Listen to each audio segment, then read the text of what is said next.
अस्सलाम वालेकुम, मैं हूँ नादिया अनवर और उम्मीद करती हूँ आप सब खैरियत से होंगे। नाज़रीन, इन सारे प्रोग्राम्स और सेशंस को करने का मकसद ये होता है ताकि आप स्टॉक मार्केट में भरपूर तरीके से काम कर सकें और इसके लिए ज़रूरी है कि आप हमारे channel Pakistan share market updates को जो है वो लाइक करें, सब्सक्राइब करें और साथ में इसको शेयर भी करें। और साथ में बेल आइकन को भी हिट करें ताकि कोई भी इंफॉर्मेटिव सेशन जो है वो आपसे मिस ना हो जाए। और जो है इसके साथ ही साथ डिस्क्रिप्शन में जो है वो व्हाट्सएप का लिंक है, वो भी आप ज्वाइन कर सकते हैं। और जो है इसके साथ ही साथ जो है ताकि आप हमारे इस लाइव सेशन का हिस्सा भी बन सकें और जो है वो हर चीज़ से अपडेटेड भी रहें। और यहाँ पर मैं ये भी अनाउंस करती चलूँ कि जो है इंशाल्लाह मंडे से जो है PSMU यानी कि पाकिस्तान शेयर मार्केट आप लोगों के लिए लेकर आ रहा है PS6 Khabarnama with Nadia Anwar. जी हाँ, रोज़ाना मंडे टू फ्राइडे रोज़ाना 9 बजे जो है ये आपको नशर किया जाएगा और इसमें जो है आप लोगों के सवालात भी ऐड होंगे। अ, इसमें सवालात जो है ऐड ऑन होने का तरीक़ाकार कुछ यूँ होगा कि जो है आप लोग जो है आप लोगों को नंबर जो है वो मेंशन कर दिया जाएगा, वहाँ पर जो है आपने जो है अपने सवालात जो है हमें पहुँचाने हैं आफ्टर मार्केट। जो भी आप सवाल जो है पूछना चाहते हैं, तो वो हमारे साथ एक्सपर्ट मौजूद होंगे और जो है खबरों के साथ-साथ जो है एक्सपर्ट्स के साथ जो है वो आपके सवालात भी जो है डिस्कस होंगे। और ना सिर्फ फंडामेंटली बल्कि टेक्निकली भी अगर आप कुछ जानना चाह रहे हैं, तो वो भी आपको जो है आइटम के हवाले से बताया जाएगा। और साथ में जो है आपको जो है डिफरेंट कमोडिटीज़ जो हैं उनके हवाले से भी बेसिक इन्फॉर्मेशन जो है वो दी जाएगी। ये सारा जो है इस खबरनामे का जो है थीम है और ये आपने बिल्कुल भी मिस नहीं करना है। याद रखिएगा, रोज़ाना 9 बजे मंडे टू फ्राइडे। और इसके साथ ही साथ नाज़रीन, आज हमारे साथ जो है टॉप लाइन सिक्योरिटीज़ के सीनियर एनालिस्ट नशित मलिक साहब आज हमारे साथ मौजूद हैं और उनसे हम जानेंगे मार्केट के हवाले से। और जो है चलिए लेट्स वेलकम हिम। अस्सलाम वालेकुम सर। वालेकुम अस्सलाम कैसे हैं जी। सर आप? Thank you for inviting. मैं ठीक, आप लोग सब कैसे हैं? Welcome, thank you so much sir for your time. और अल्हम्दुलिल्लाह जो है मैं खैरियत से हूँ और हम सब माशाल्लाह खैरियत से हैं और उम्मीद करती हूँ कि खैरियत से हूँ, क्योंकि जो कराची में स्पेशली रहने वाले हैं उनके लिए जो है थोड़ा सा आजकल जो है 3-4 दिनों से थोड़ा सा हैसल हुआ हुआ है। तो हम उम्मीद करते हैं कि सब खैरियत से होंगे और जो है सेफली जो है अपनी ट्रैवलिंग करें, क्योंकि थोड़ा सा जो है शहर में थोड़ी सी जो है डिस्टर्बेंस है रिश्तों को लेकर।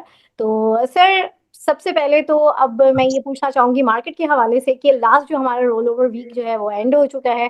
और जो है कल के मार्केट के हवाले से क्या कहेंगे? थोड़ा-सा इसके हवाले से एक जो है मार्केट रिव्यू आप हमें दें पूरे वीक का। देन उसके बाद जो है हम अपने सवालात के सिलसिला शुरू करेंगे।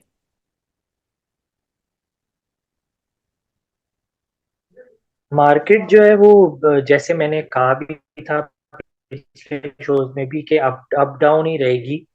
और लास्ट वीक भी यही हुआ, मार्केट अप डाउन ही रही। और ये है कि कुछ स्टॉक्स जिनमें काफी सेलिंग आई थी उनमें रिकवरी आई फ्राइडे को।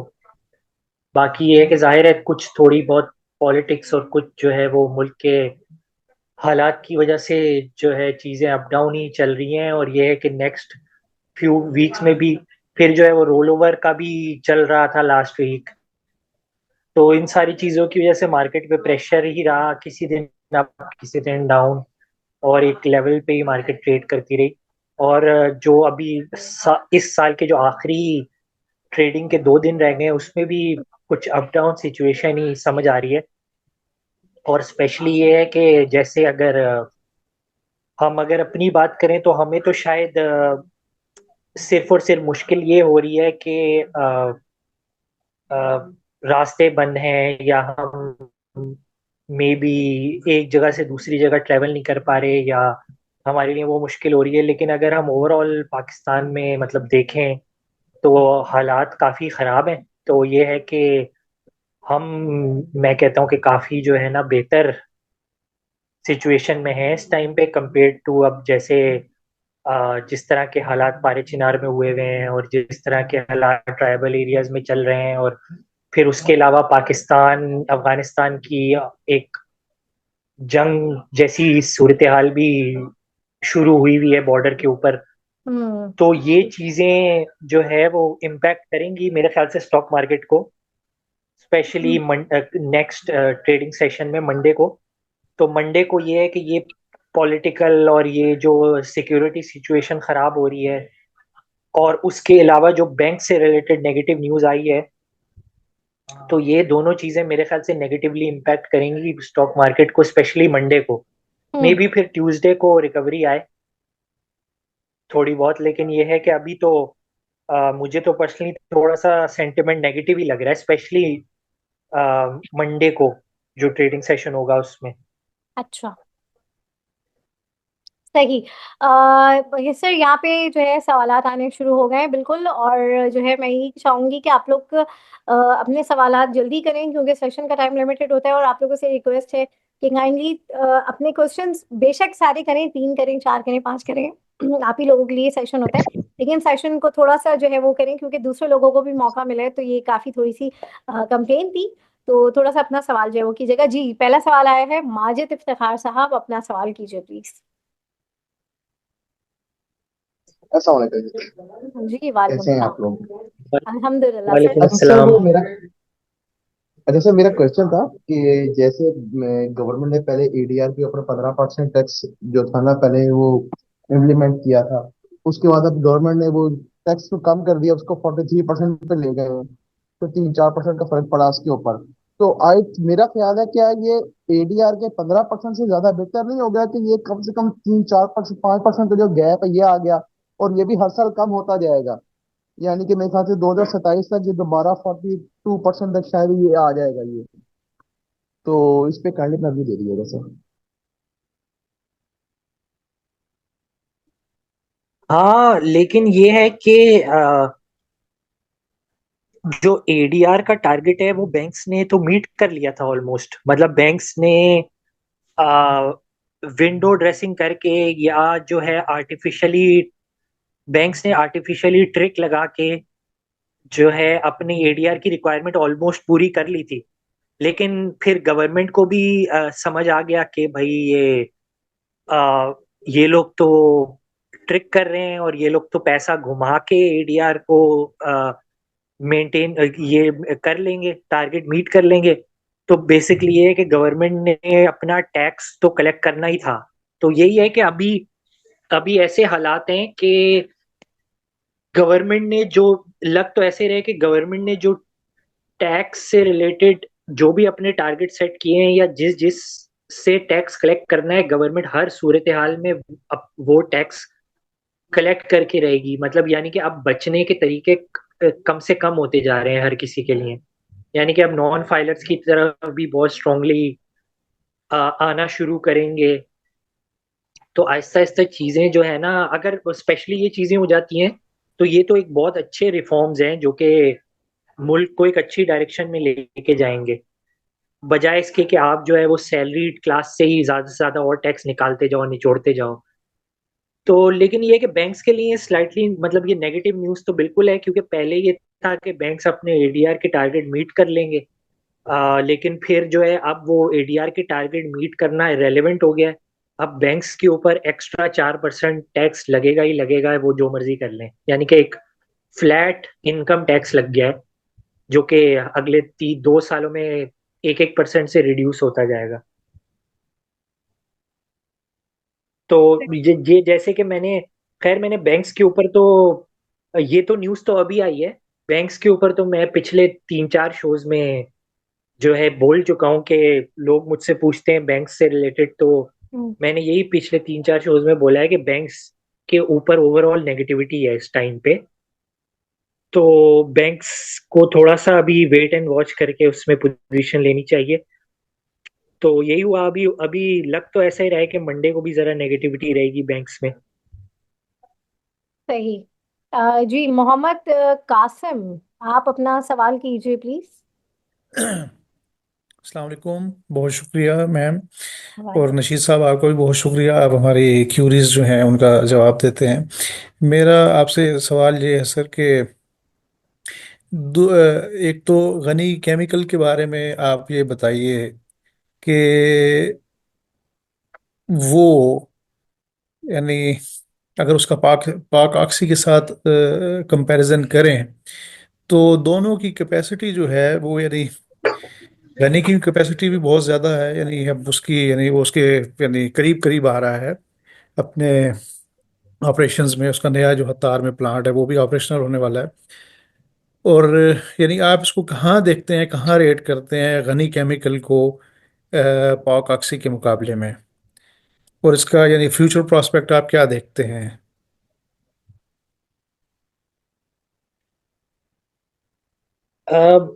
गनी केमिकल जाहिर है कि गनी केमिकल जो है वो अच्छा है, मुझे तो पर्सनली अच्छा लगता है, क्योंकि जाहिर है कि ये लोग जो है, अगर आप देखें कि इंडस्ट्रियल गैसेस वगैरह में भी बनाते हैं, इनका बहुत मेजर प्रोडक्ट है। तो ये है कि जैसे जैसे इकोनॉमी में रिकवरी आएगी तो ये गनी केमिकल भी अच्छा रहेगा। इवन दो ये काफी कर चुका है, परफॉर्म भी कर चुका है, लेकिन ये है कि इसमें फर्दर पोटेंशियल भी है परफॉर्म करने का। तो ये है कि गनी केमिकल और जो है इत्तेहाद केमिकल, अगर देखें, आपने पाक ऑक्सी का नाम लिया, लेकिन मेरे ख्याल से गनी केमिकल और इत्तेहाद केमिकल जो है ना, ये दोनों मुझे रिलेटिवली अच्छे लगते हैं केमिकल स्पेस में अगर देखें तो। क्योंकि बाकी तो आपका देखें कि जो है ना, बाकी तो जो है ईपीसीएल के भी हालात खराब हैं, क्योंकि वो जी जी। मार्जिन्स का इशू है।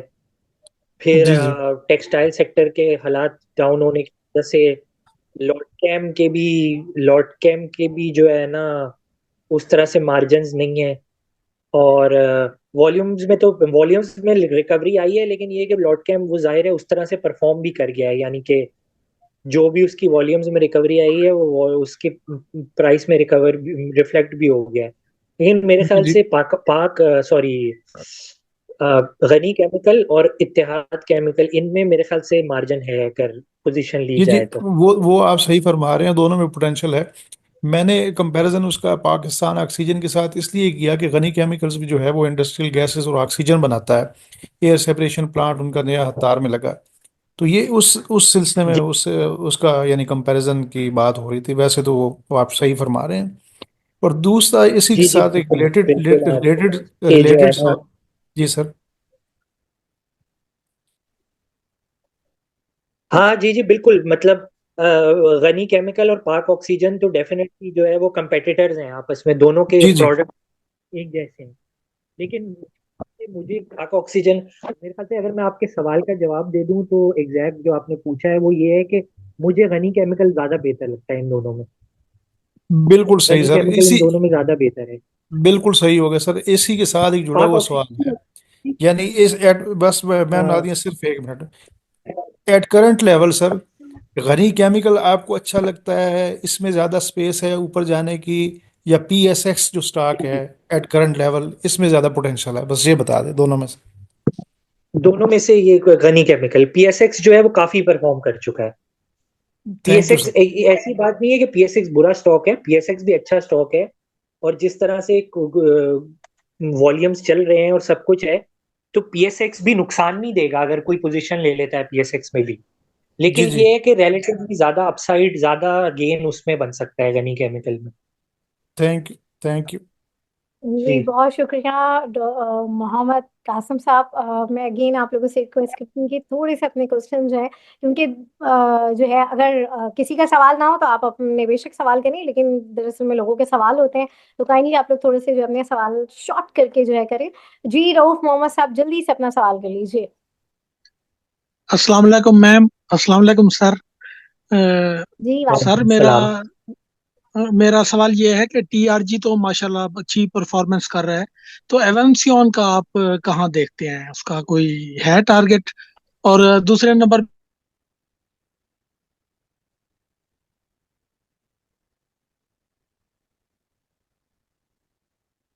जी सर, जब तक इनके वो एवेंसियन का जवाब आप देते हैं, आई थिंक शायद कोई नेट इशू हुआ होगा, इनकी आवाज रुक गई है। जी जी, मैं इनका सवाल तो आज भले कट ऑफ हो गया हो, लेकिन मेरे ख्याल से इनका सवाल आ गया और मैं समझ गया हूँ। जी जी। देखिए, टीआरजी का ये है कि मैं आप लोगों को टीआरजी की जो है ना टॉप पिक मैंने एक्सक्लूसिवली अपनी ये पीएसएमयू की ऑडियंस के लिए दी थी, जी ग्रुप में भी।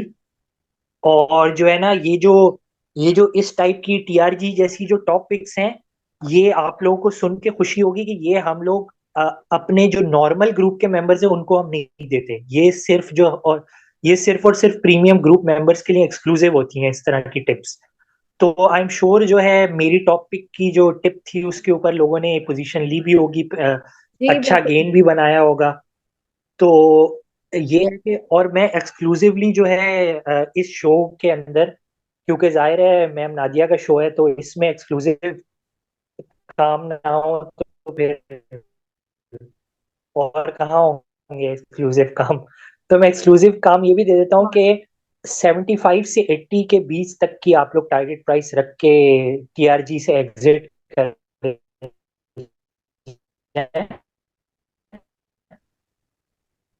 तो थोड़ा सा आई थिंक नेट। मैक्सिमम 80 तक। के अलावा फिर आपका दूसरा उनका अवेंसियन बिल्कुल मुझे अच्छा लगता है। मैंने एक एक आई थिंक अपनी टॉप पिक भी दी थी एक दफा। फिर उसके अलावा किसी ने मेरे से एवेंसियन पे सवाल भी किया था। तो एवेंसियन काफी सस्ता है और परफॉर्म नहीं किया अभी तक इसने। तो एवेंसियन में डेफिनेटली पोजीशन लेनी चाहिए मेरे हिसाब से। और सर पीआईए की बिल्डिंग है एक्सपेक्टेड? पीआईए में काफी पॉजिटिव डेवलपमेंट्स हो रही हैं। पीआईए में जाहिर है कि इंसान टाइम तो नहीं कर सकता, लेकिन यह है कि पीआईए में पोजीशन लेने का मेरे ख्याल से बेनिफिट ही होगा। वैसे पीआईए ने काफी परफॉर्म कर भी लिया और मेरे ख्याल से जब मैंने ये जब आई थिंक 19 या 20 रुपए का था तो मैंने इसको टॉप पिक भी दी थी, तब से भी ये 2-3 रुपए का गेन तो दे चुका है। सही। अच्छा, यहाँ चलो पर। बहुत शुक्रिया। जी बहुत शुक्रिया डॉक्टर साहब। अच्छा, यहाँ पे कुछ सवाल है मैसेजेस पे, मैं वो बता दूं। अच्छा, ये इनायतुल्लाह साहब ने सवाल पूछा है कि इस वक्त एचबीएल में करंटली इन्वेस्टमेंट करनी चाहिए या अभी वेट करना चाहिए। जी। मेरे ख्याल से थोड़ा सा वेट कर लें, क्योंकि जैसे मैंने बोला कि मंडे को जो है ना वो बैंक्स में नेगेटिविटी हो सकती है। तो लेकिन ये है कि अगर आप पोजीशन लेना चाहें तो आप ले भी सकते हैं, भले ये है कि मंडे को एचबीएल जैसे नीचे चला जाए। तो आप ये भी कर सकते हैं कि जैसे अगर आपने एचबीएल के, मैं एग्जांपल देता हूँ, लेट सपोज आपने एचबीएल के 1000 शेयर बाय करने, ठीक है। तो आप इस तरह भी कर सकते हैं कि आप 500 शेयर मंडे को ले लें और 500 शेयर ट्यूसडे को ले लें, ताकि आपकी एवरेजिंग सी एक हो जाए। सही। अच्छा, ये यूसुफ साहब का सवाल है, एलपीजीएल के बारे में बताएं जनाब, ऊपर जाएगा या वापस, या जाएगा वापस या नहीं। L LP LPGL. जी। फराज खान साहब का भी सवाल है, ये इसका जवाब हो जाए उसके बाद फराज खान, आप सवाल करना चाहें तो बिल्कुल कर लीजिए। ये एलपीजीएल को मुझे थोड़ा सा देखना पड़ेगा, मैंने स्टॉक को कभी नहीं देखा तो सही। मुझे एज सच नहीं आइडिया कि इसमें क्या ठीक। ठीक है। सिचुएशन चल रही है और क्या है। ओके। फराज खान, आप अपना सवाल कर लीजिए सर प्लीज। अस्सलाम वालेकुम। जी। सर मेरा क्वेश्चन है रिगार्डिंग एच कार और केएसबी बम्स। जी जी, पूछें। सर मेरा क्वेश्चन है regarding H car and KSB pumps. जी जी, पूछें, आप पूछें, सवाल कर लें आप। लगता है आवाज नहीं आ नहीं नहीं, रहा। आवाज आ रही है, आप अपना सवाल कर लीजिए। आपने बताया है कि रिगार्डिंग क्या क्वेश्चन है आपका। दो स्टॉक्स हैं, इनके लिए रिगार्डिंग क्वेश्चन है मेरा कि ये प्राइस इनको इस रेट पे कंसीडर करना चाहिए कि नहीं। ओके। मेरे ख्याल से तो दोनों को ही नहीं कंसिडर करना चाहिए, स्पेशली इन प्राइसेस के ऊपर। जी शुक्रिया, ये बस यही क्वेश्चन था। जी जी, नहीं करना, दोनों को नहीं कंसिडर करना चाहिए, बेहतर ऑप्शंस मौजूद हैं बहुत सारे। सर जैसे ये ऑटो फाइनेंसिंग फाइनेंसिंग की भी बात हो रही थी कि अभी इंटरेस्ट रेट नीचे आ रहा है, ऑटो फाइनेंसिंग की भी आएगी पॉलिसी, तो उस लिहाज से भी नहीं इसमें एच कार में आपको रूम लगता कि बाकी तो बहुत सारे परफॉर्म कर चुके हैं, ये भी उस लिहाज से परफॉर्म नहीं किया एच कार ने इतना। हाँ नहीं, लेकिन ऑटो फाइनेंसिंग का फायदा तो इंडस मोटर्स को भी होगा, साजगार को भी होगा, GHNI को भी होगा। तो मतलब कि सर इसको नहीं कंसीडर करना चाहिए ऑटोज। नहीं नहीं, रिलेटिवली बेहतर ऑप्शंस मौजूद हैं, साजगार ले लें। जी चलें, सही है। एच शुक्रिया कार के सर, थैंक मुकाबले यू। में साजगार ले लें। जी ठीक सर। अच्छा बाकी यहाँ। आप वो बाकी आप ऑटो पार्ट्स के स्टॉक्स भी देख सकते हैं, लोड्स वगैरह। जी सर, उसमें मेरे पास पहल है। हाँ अच्छा, स्पेल है। तो फिर आप थल लिमिटेड देख सकते हैं, थल लिमिटेड भी देख सकते हैं। जी ठीक है, टाटा लिमिटेड। ओके।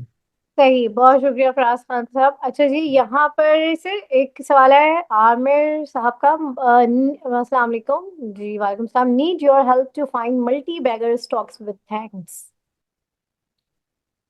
आई थिंक हमें need multi your bagger help. Stock के ऊपर एक प्रोग्राम करना चाहिए। मल्टी। मल्टी बैगर्स मुझे स्टॉक। सवाल need your help to find multibagger stock. Multibagger stock जानने के लिए वो मुझे है जी। आई थिंक हमें इसके ऊपर एक हम अलग से जरूर प्रोग्राम करेंगे मल्टी बैगर स्टॉक के ऊपर। काफी टाइम से मैं करना भी चाह रही हूँ। तो इंशाल्लाह सून हम करेंगे, इसी वीक में एक प्रोग्राम करेंगे, तो उसमें जो है जरूर उस प्रोग्राम से आपको बहुत हेल्प आउट होगी इंशाल्लाह। अच्छा सर, नेक्स्ट सवाल है एफ FCCL का बता दें। शमशाद अली ने पूछा है FCCL। थोड़ा सा नेट का भी इशू हो रहा है। जी सर, मेरी आवाज आ रही है आपको? जी जी आ रही है, बोलें। जी, FCCL के हवाले से बता दें। FCCL अच्छा है, ओके। अच्छा यहाँ पर। बिल्कुल अच्छा है। ओके। 50 रुपए की टारगेट प्राइस है इसकी, मेरे हिसाब से अच्छा है। सही। अच्छा तारिक ने पूछा है please tell me about BBFL and EPCL। Both are good stock, लेकिन अभी तक दोनों अपने बॉटम पर हैं। जी, ईपीसीएल की तो वजह है, बिल्कुल ईपीसीएल से दूर रहें। ईपीसीएल की तो वजह है कि वो अपने बॉटम पे है। दूसरा सवाल, दूसरा इन्होंने कौन सा पूछा? इन्होंने पूछा EPCL। ईपीसीएल के अलावा दूसरा? वो पूछा है BBFL। BBFL। जी BBFL। अच्छा अच्छा, बिग बिग बर्ड्स फूड, ये अभी रिसेंटली लिस्ट हुआ था, अच्छा बिग। मोहम्मद उसामा, आप अपना सवाल कर लीजिए प्लीज, अगर आप यहाँ पर हैं तो अपना ना सवाल कर लीजिए।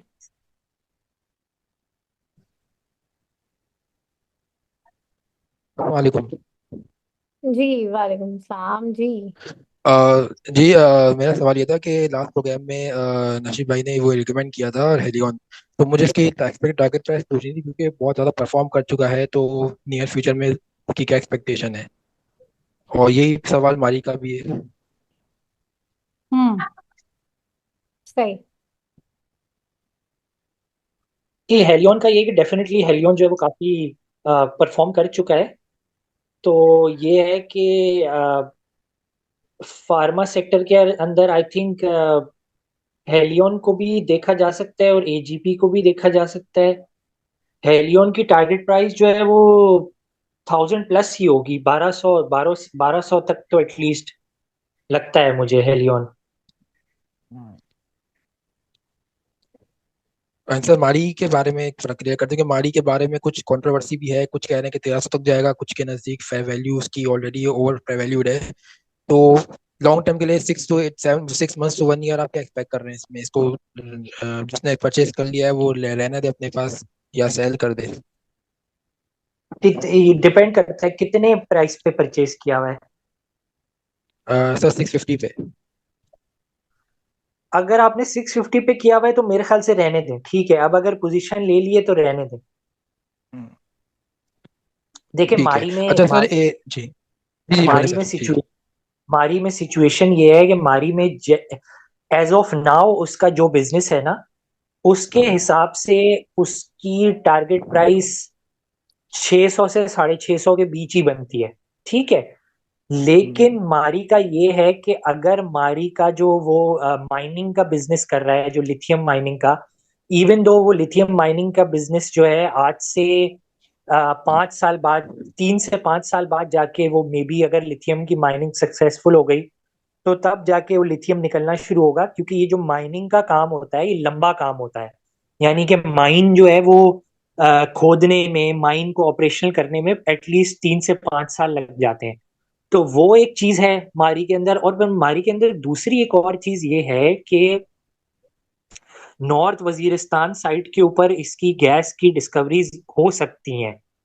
तो अगर ये चीजें हो जाती हैं तो मारी में अपसाइड हो जाएगी फर्दर, लेकिन एज ऑफ नाउ कोई अपसाइड नहीं बची। लेकिन ये कि आपने जिस प्राइस के ऊपर लिया हुआ है ना वो ठीक प्राइस है, यानी कोई बहुत बुरी नहीं है कि आपने कुछ कोई बहुत ही महंगा ले लिया हो। तो मेरे ख्याल से इस उस लिहाज से आपको उसको कर लेना चाहिए। अब रिटेन अब अगर ले लिए पोजीशन तो थोड़ा सा देख लेना चाहिए कि फ्यूचर में क्या होता है। सर सॉरी सर, जी, एक नेक्स्ट और क्वेश्चन। सवाल था। सर ये क्या पूछना था कि सब अकाउंट, इन्वेस्टर अकाउंट में तो डिफरेंस बता दें, क्योंकि बहुत सारे अभी नए अकाउंट इन्वेस्टर्स भी आ रहे हैं, तो वो थोड़ा कंफ्यूज है कि शायद सब अकाउंट में आपकी जो इन्वेस्टमेंट है वो सेफ शेयर सिक्योर नहीं है, या सीडीसी रिस्पॉन्सिबिलिटी नहीं लेगा अगर इन केस ब्रोकर डिफॉल्ट कर जाए या फ्रॉड कर जाए। थोड़ा सा इस बारे में कुछ सवाल है ये हम कंफ्यूजन है। किसी और टाइप के लिए शो के लिए कर लेंगे, क्योंकि हमारे शो का जो फॉर्मेट है वो स्टॉक से रिलेटेड है। तो ये हम सवाल सेपरेटली ग्रुप में, ये सवाल जो है मैं सेपरेटली ग्रुप में आंसर कर दूंगा, या इसके लिए कोई एक सेपरेट शो कर लेंगे। ठीक जी है सर, बिल्कुल, ओके। इसके ऊपर हम थैंक यू। करेंगे। और हाँ ये भी एक सवाल आया था मेरे पास कि जो है हाँ। किस तरह से एंट्री ली जाए। तो ये एक जो बेसिक है, वो हम एक प्रोग्राम में जरूर इस को रखेंगे और ये हम डिस्कस करेंगे। अच्छा सर, टाइम अब जरा कम रह गया है, वी हैव जस्ट 10 मिनट्स। और यहाँ पर ये सवाल है, what is story behind TPLP and what is TP?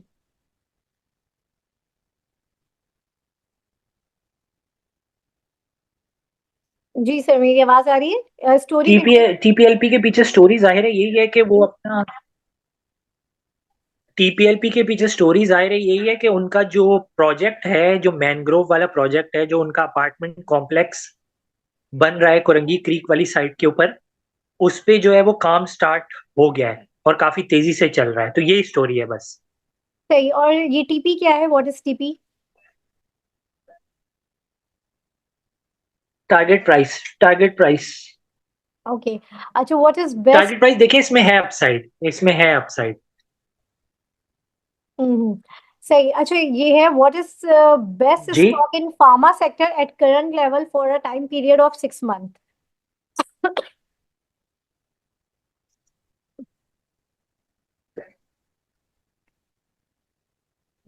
Helion अच्छा है और एजीपी। ओके। अच्छा, व्यू अबाउट एसपीईएल और हेलियन और बी। एजीपी। ओके। बीबीएफएल के बारे में सर ने कहा है कि वो अभी बता, हो सकता है ग्रुप में सर आप इसको जरूर डिस्कस कर लीजिएगा। और व्यू अबाउट एसपीईएल। हाँ, मेरे ख्याल से जो है ना, एसपीएल और ये बिग बीबीएफएल। बीबीएफएल दोनों ही अच्छे हैं, क्योंकि बीबीएफएल काफी नीचे आ गया है। हम्म। और अगर उसको भी देखे, दूसरा कौन सा था स्टॉक इनका? एसपीईएल। BBFL। एसपीईएल। हाँ, एसपीएल बिल्कुल। वो तो ये है कि ऑटो पार्ट्स वाले स्टॉक्स तो डेफिनेटली इस टाइम पे अच्छे ही हैं सही। और इनमें काफी अपसाइड है। जी। ओके। सही। अच्छा सर, अब जो है मंडे का, वैसे तो आपने स्टार्टिंग में थोड़ा बहुत डिस्कस किया है मंडे का रिव्यू, तो एक मंडे का एक प्रॉपर रिव्यू बता दें, और क्या स्ट्रैटेजी होनी चाहिए इन्वेस्टर्स की मंडे को, और इसके साथ ही साथ जो है टॉपिक।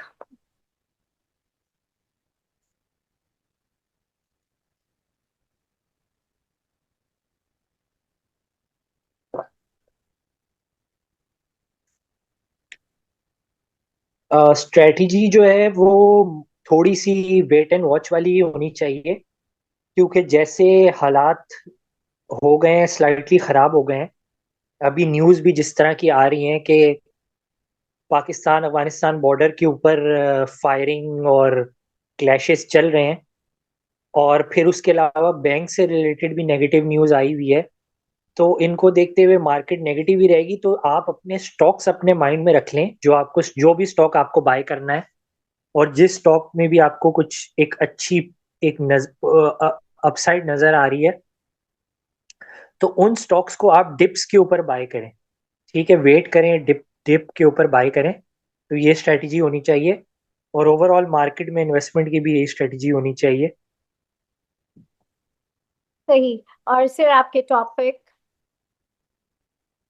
बाकी है कि अगर टॉप पिक देखें तो टॉप पिक होगी मेरी SNGP।